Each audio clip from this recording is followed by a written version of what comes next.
This is the truth behind the beef with Camron and Juelz Santana. They ain't beefing now. I'm just saying. There was never really a beef. It's more of it was an issue.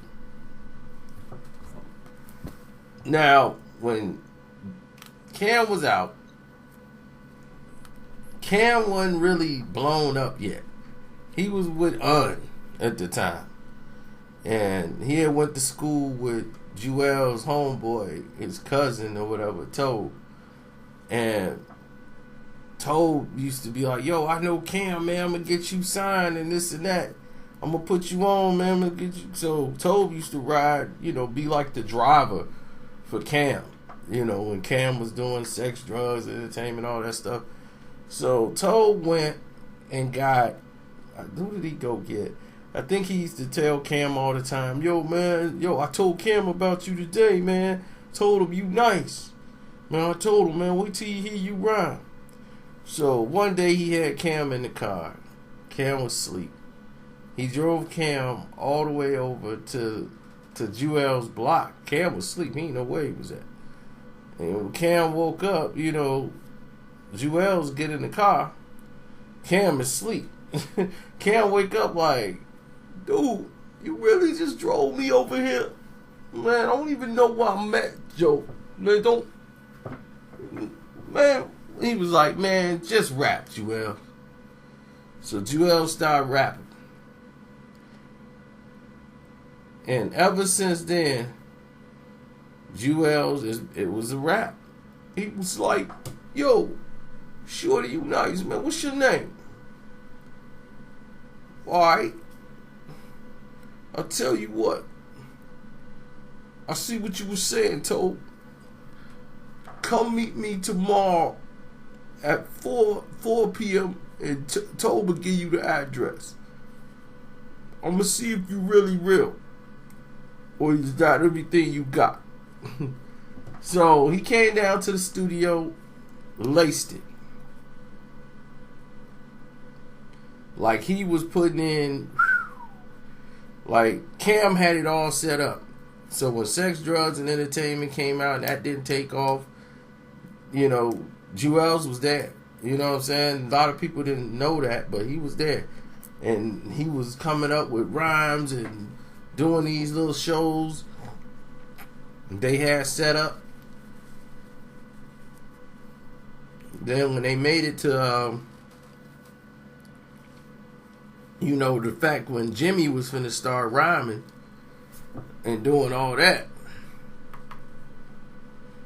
Jim Jones, Juelz was right there to help him out with his lyrics, him and Cam, trying to get Jimmy on. Then, every beef, when Juelz was blowing up, every beef Cam got into ended up hurting him. When they had Old Boy and Welcome to My... They were big. Dipset, everything. So the Dipset movement was at an all-time high.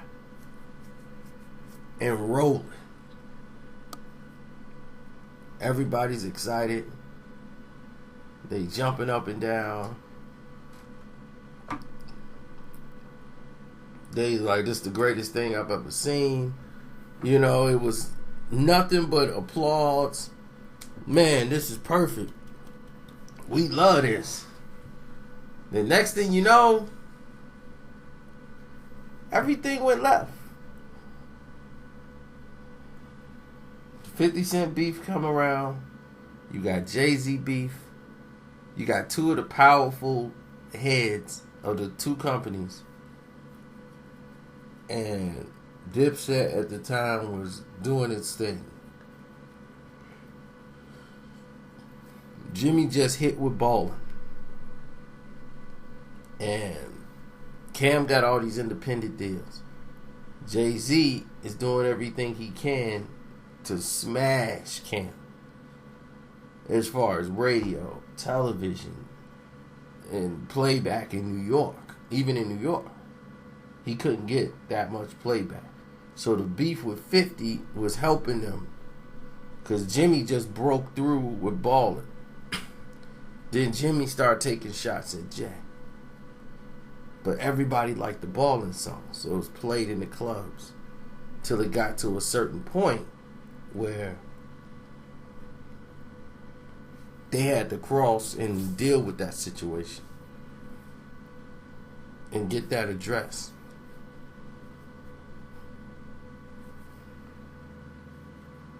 And of course, we've already covered that. But Juelz was kind of out there because Cam one day just disappeared. I mean, he disappeared. People like, well, where's Cam? Oh, well, his mom's sick, and his mom had a double stroke. He had to go all the way to Florida to be with his moms to take care of that situation. And it was just him and his moms. Now, he didn't handle this situation business-wise the right way. I understand things have to stop with you, but at this time, you murdered the careers of Dipset. You murdered the careers of Jimmy. You murdered the careers of Santana. They don't know what's going on. You took Hell Rail career, flushed it down the toilet. All these guys' careers was gone because you felt you had to leave, but you didn't put anybody in charge to handle the business. And no, I was handling business. No, you were not. And that was, in this game, you have moments. No matter how big or small, there are moments. So when you don't take advantage of those moments, they come and go. So the whole time, Def Jam is trying to do a deal to release Juelz Santana's album, because Juelz started doing mixtapes with everybody. Why, staying afloat, because everybody's like, man, Juelz the sickest dude in Dipset. The fans are saying all this. And Cam was gone for 2 years. Helping his mom get back together and everything else. He's gone for 2 years. You got Juelz, and he's killing the mixtapes, him and Lil Wayne. And like, man, Wayne, man, you hear that Lil Wayne and Juelz Santana? The streets was buzzing with Juelz. So Cam is kind of salty. He felt like, man, you ruining what we had on the table. But the gist of it was, and the real thing that was taking place was the fact that Cam needed the money.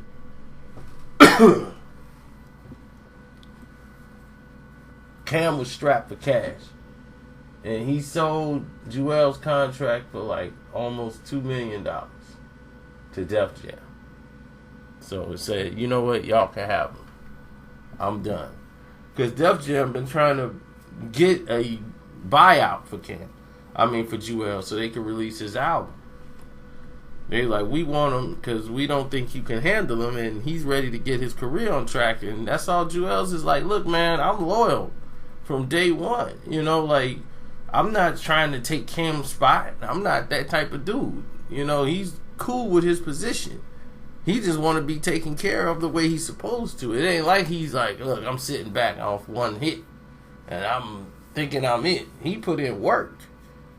And can't nobody take that away from Juelz. Juelz put that work in. So, at the end of the day, that's what it was. So, when he heard this interview on XXL, whatever, Cam came back. When Cam was making his comeback. And he had to come out and answer questions as to what happened to Dipset, what happened to Cam.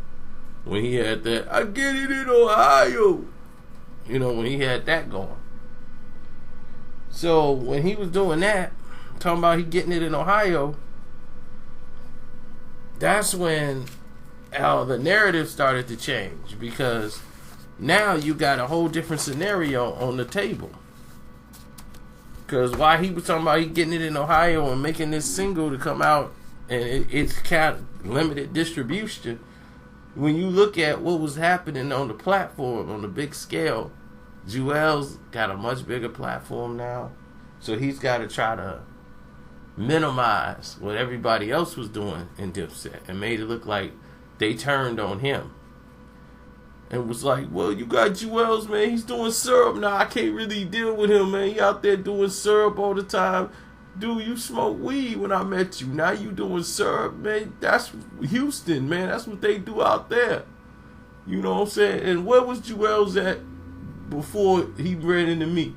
You know, everything got to revolve around Cam because he got to keep his persona of I'm Cam, you know, and this is what I do. Now, don't get me wrong. Cam is excellent, great when it comes to doing and looking out for people and giving people an opportunity and putting them on. Cameron's really looked out for a lot of people, and he got no respect for it or no credit for it or no love or nothing for certain people. But believe me, Jim Jones owes everything to that brother, because Jimmy, he was like, Cam, it wasn't Cam I did it, I rap. It's kind of on me. It's like, dog, you not a rapper. That's why. You never was busting rhymes until you was like 30. You know, it's like, you serious?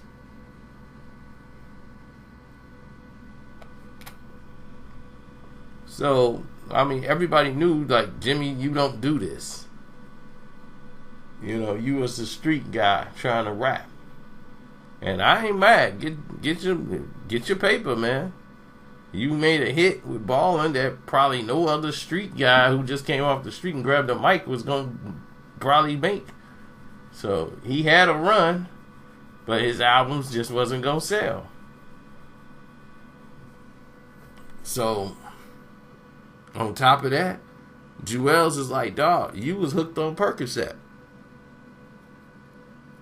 You know, you was hooked on Perc, not me, you. You know what I'm saying? He's like, oh, it's because of my stomach, man. You know, he had that IBS.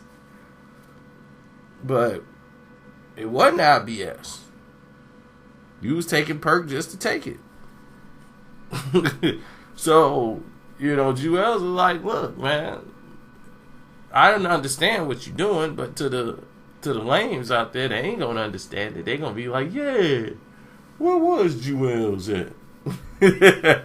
When Cam was out there, yeah, where was Juelz? How he get started? Like, everybody has a beginning. Like, how does that make him look bad?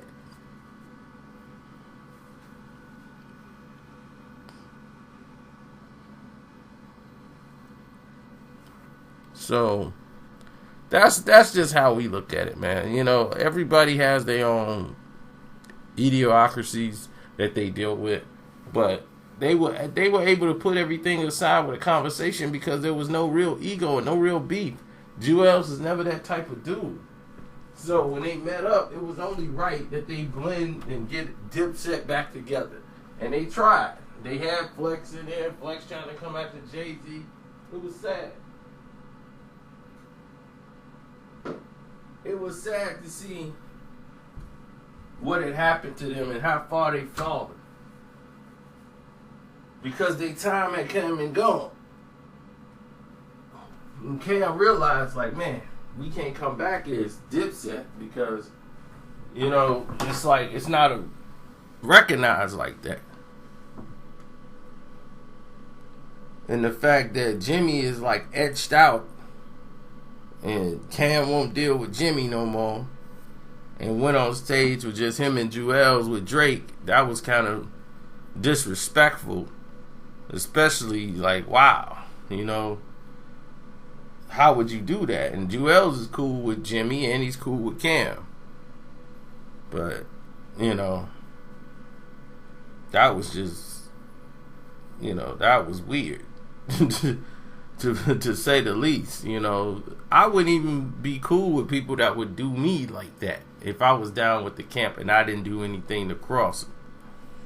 So, you know, to people, it's always going to look one way than it actually really is. So, you know, Sarah, Sarah. But that's about it, man. Right now, they all good. There's no beefs. There's nothing. They all good. But that's what happened. It's your boy Carcino. I'm out. Don't forget to subscribe. Follow the playlist, The Truth Behind Hip Hop Beefs, even though they try to shut them down. And hit the notification button. I'm out.